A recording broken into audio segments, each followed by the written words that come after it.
Bismillahirrahmanirrahim. Salam sejahtera kepada semua. Ya Bani Israel, uzkuru ni'mati allati an'amtu alaikum wa anni faddaltukum 'alal alamin. Kita tahu bahawa kisah Bani Israel terlalu banyak dalam Al-Quran. Inilah kaum yang diberi nikmat oleh Allah Subhanahu wa taala. Di antara nikmat yang paling tinggi sekali ialah Nabi dan Rasul banyak sekali di kalangan keturunan Bani Israel. Oleh itu kadang-kalanya mereka ini menjadi kaum yang begitu megah, yang hebat, dan kadang-kala ajaran-ajaran para Nabi dan Rasul tidak sesuai dengan mereka, dikisahkan dalam Al-Quran, termasuklah mereka membunuh para Nabi dan para Rasul. Ini sejarah yang dicatat dalam Al-Quran. Oleh itu, kalau kita nak bincang kezaliman Zionis Israel, mereka memang begitu keadaannya. Yang penting kita nak tumpu hari ini ialah sikap umat Islam, sikap manusia dan sikap kemanusiaan terhadap kezaliman yang berlaku khasnya di bumi Palestin sekarang ini. Kita memang faham bahawa negara Israel itu dibentuk setelah umat Islam ataupun pemerintahan Islam berada dalam keadaan yang paling bawah. Pemerintahan Islam yang mula jatuh di Spanyol tahun 1492, kemudian ianya seperti domino teori, dianya berkembang pengaruh Eropah, dan mereka ini datang semangat untuk menakluk negara-negara yang dikuasai oleh orang Islam. Secepat kilat, 1511 mereka telah berjaya menguasai Melaka dan diikuti penguasaan terhadap Indonesia, kemudiannya ke Malaya dan hampir seluruh dunia Islam satu demi satu, dan paling akhir sekali ialah jatuhnya kerajaan Osmaniyah Turki pada tahun 1924 bila terbentuknya Republik dan dinyahkan khilafah yang dibentuk selama ini.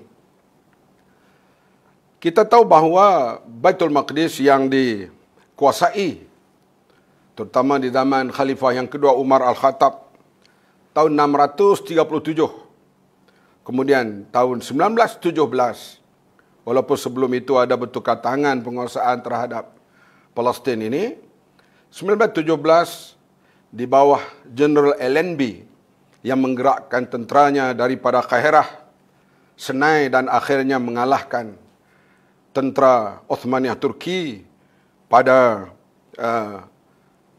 tahun 1917. Dan selepas itu kita lihat melalui mimpin-mimpin General Allenby, Scott Peacock, Balfour, Lawrence, yang digelar Lawrence of Arabia. Di atas usaha mereka ini maka terbentuklah negara-negara Arab, terutama sekali negara Teluk, yang sempadannya digaris oleh mereka dari sama ada daripada Britain atau Perancis. Dan mereka install pemerintah yang boleh mereka didik dan yang akan bersetuju dengan mereka. Dan di tengah kelemahan umat Islam, hilang empire, hilang kekuatan, di saat itulah negara Israel diwujudkan melalui pemindahan orang-orang Yahudi yang dibawa daripada Eropah sedikit demi sedikit, dan akhirnya pada tahun 47 mereka memiliki wilayah yang luas dengan menghalau penduduk-penduduk peribumi, rakyat Palestin, sama ada orang Islam, orang Kristian, ataupun orang Drus. Dan pada tahun 48, bangsa-bangsa persatu mengiktiraf kerajaan Israel. kita lihat negara-negara Arab juga dibentuk oleh pimpinan daripada Perancis, England dan negara Eropah yang lain. Israel itu juga dibentuk dan direkognize oleh mereka. Masakan mereka nak izinkan negara Israel itu tewas kalau ada pertempuran atau peperangan? Sebab semuanya diwujudkan oleh satu acuan. Kita lihat gerakan untuk membebaskan daripada penjajahan secara direct atau indirect dibuat di Iraq. Sebab itulah Iraq selepas terkeluar daripada pengaruh Eropah ini, kita suka tak suka melalui Parti Ba'ath dan sebagainya, Saddam Hussein dan sebagainya tidak mengiktiraf Israel. Kerana mereka telah terkeluar daripada acuan yang dibina oleh Eropah. Kemudian berlaku juga perubahan di Syria. Sama di zaman sebelum Hafiz al-Assad atau semasa beliau, memang mereka ini tidak mengiktiraf Israel kerana mereka telah terkeluar daripada acuan pembentukan yang dibuat oleh Eropah. Dan Eropah kemudiannya Amerika. Kemudian diikuti dengan Lebanon. Dan pada tahun 79, acuan yang sama, iaitu melalui revolusi rakyat Iran, mereka juga terkeluar daripada pengaruh barat itu. Dan terus Imam Khomeini mengisytiharkan putus hubungan dengan Israel. Oleh itu sekarang sudah ada dua jalur. Jalur yang tidak mengiktiraf Israel, tidak mengiktiraf Zionis Israel, iaitu Iran, Iraq, Syria, Lebanon. Dan negeri ini yang bercakap hampir satu nada. Walaupun berlainan ayat, iaitu mereka tidak mahu wujudnya negara Israel yang dibentuk oleh negara Eropah dan membawa malapetaka besar di Timur Tengah. Adapun negara-negara Arab yang lain, kita lihat mereka belum dapat membebaskan diri mereka, terutamanya pemimpin-pemimpin, bukan rakyat, daripada cengkaman kuasa Eropah atau kuasa Amerika. Khasnya negara-negara Teluk. Sebab itulah negara-negara Teluk Arab ini satu demi satu mengiktiraf Israel. Di antara yang mengiktiraf Israel termasuklah Mesir melalui perjanjian Camp David, Jordan, kemudian kelepagangan ini UAE, Bahrain, dan juga hubungan yang baik walaupun belum ada di taraf duta, iaitu kerjasama intelijen dan sebagainya, Saudi, dan diikuti dengan Sudan, Morocco. Kita lihat negara-negara ini mengiktiraf kewujudan Israel. Dan ada juga negara yang lantang bercakap soal dengan Israel, tetapi negaranya masih hubungan baik terutama dalam ekonomi. Lebih kurang 5 bilion perdagangan satu tahun dan penerbangan 8 hingga 10 kali sehari daripada pusat dagangan di negara itu ke Israel. Jadi di sini kita lihat kekuatan Israel bukan masalah kekuatan mereka. Soalnya umat Islam berpecah belah. Negara-negara yang kuat menyokong perjuangan rakyat Palestin ini, kalau ada di negara orang Islam pun yang berhaluan kiri, seperti Algeria, Libya dulunya di zaman Muammar Gaddafi, dan juga Tunisia, Yaman, kebanyakannya mereka adalah berhaluan kiri. Dan kita lihat negara berhaluan kiri lebih kuat menyokong perjuangan rakyat Palestin dibanding dengan negara Arab.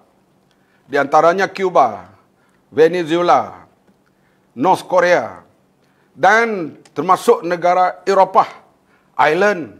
Ini di antara negara yang kuat menyokong perjuangan rakyat Palestin. Oleh itu bagi saya, bila timbul soal kezaliman, kejahatan Yahudi ini, ianya siaran ulangan. Tetapi kenapa kita tidak mencari jalan bagaimana nak menyatukan khasnya umat Islam terhadap negara Zionis Israel ini? Paling malu sekarang ini bila ada demonstrasi menyokong perjuangan rakyat Palestin di New York, di London, orang-orang Yahudi Bani Israel keluar beramai-ramai. Iaitu pun mereka mengatakan hak rakyat Palestin untuk memerdekakan tanah air mereka daripada penindasan. Mereka yang bertopi dan yang berambut di pipi itu panjang, itu adalah orang-orang Yahudi Ortodok. Mereka keluar beramai-ramai bersama dengan penduduk di London atau New York atau di Paris, bersama-sama menyokong supaya negara Zionis Israel itu dapat dikalahkan dan digantikan dengan rakyat Palestin. Kita kena lihat bahawa hak mereka untuk kembali ke tanah air mereka ini perlu diperjuangkan. The right to return, hak untuk kembali ke kampung halaman mereka. Kita menyebut soal Nakba yang jatuh 73 tahun pada tahun ini. Puluhan ribu rakyat Palestin dihalau oleh Yahudi. Kemudian lebih 500 buah kampung ditawan dan dihalau penduduknya di situ. Dan peristiwa-peristiwa yang banyak lagi seperti itu untuk mewujudkan negara Israel. Dan sekarang kita nak nafikan anak cucu daripada tempat ini untuk kembali ke kampung halaman mereka. Sudah tentu ianya tidak sesuai. Hak untuk kembali ke tanah air mereka, ke kampung halaman mereka. Dan setelah mereka kembali, ikutlah sistem apa yang mereka nak pilih. Sistem republik, sistem parliamentary demokrasi, atau sistem apapun, biarlah penduduk di situ memilih sistem pentadbiran mereka. Bersama dengan orang Yahudi, bersama dengan orang Kristian, bersama dengan orang Islam. Dan seperti kata pendeta-pendeta Yahudi sekarang ini yang berdemonstrasi di New York, mereka berkata yang baru datang ke Israel itu, mereka boleh pulang ke tempat mereka masing-masing. Biarlah Yahudi asal yang berada di Palestin itu berada di situ. Inilah perjuangan right to return, hak untuk kembali. Bagi kita yang nak menyokong perjuangan rakyat Palestin, tak kiralah nak menyokong Hamas kah, Jihad kah, Hizbullah kah, atau badan NGO yang lain kah, dermalah kepada mereka, berilah sumbangan. Jangan kamu nak menderma, kamu lihat pemimpin Arab. Jikalau kamu melihat perangai pemimpin Arab, setengah-setengah jutawan-jutawan mereka di sana, barangkali satu sen pun tuan-tuan tidak mau menderma. Itu perangai mereka.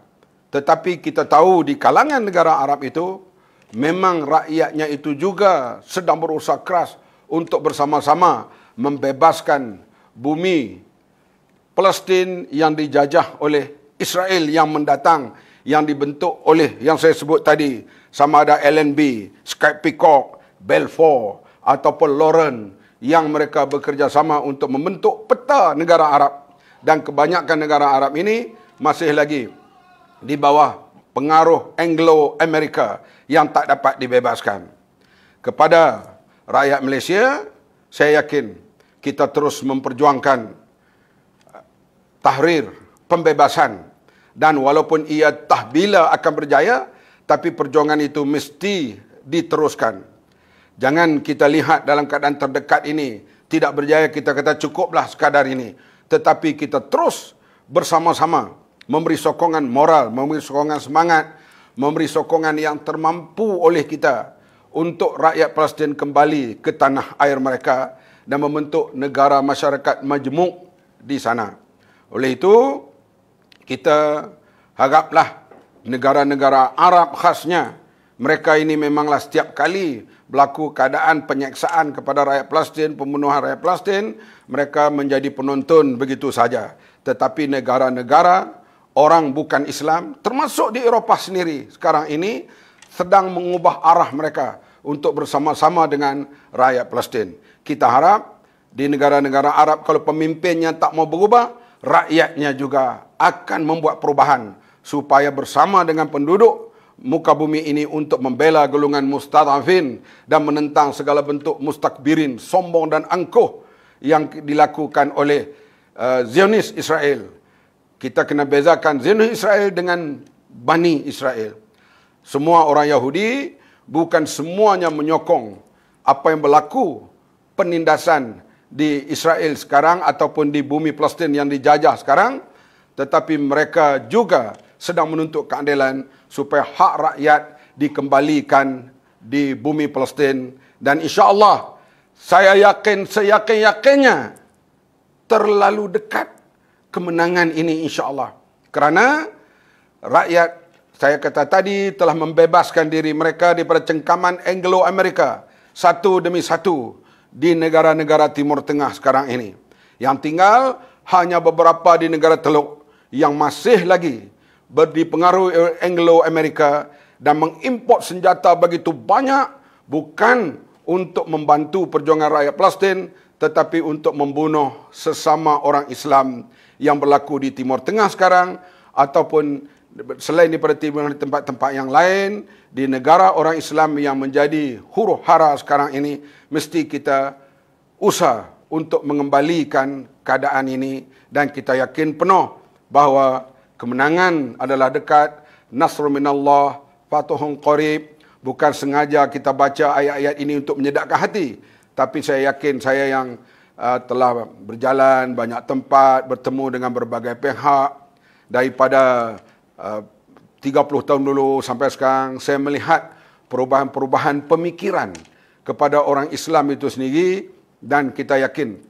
perpaduan antara terutamanya para pejuang yang berada di barisan hadapan seperti Hamas, Jihad dan Hizbullah, perpaduan mereka ini bersama dengan NGO yang lain, saya berkeyakinan masa depan Palestin, masa depan rakyat Palestin akan kembali ke kampung halaman mereka, dan Palestin dibebaskan daripada Zionis Israel.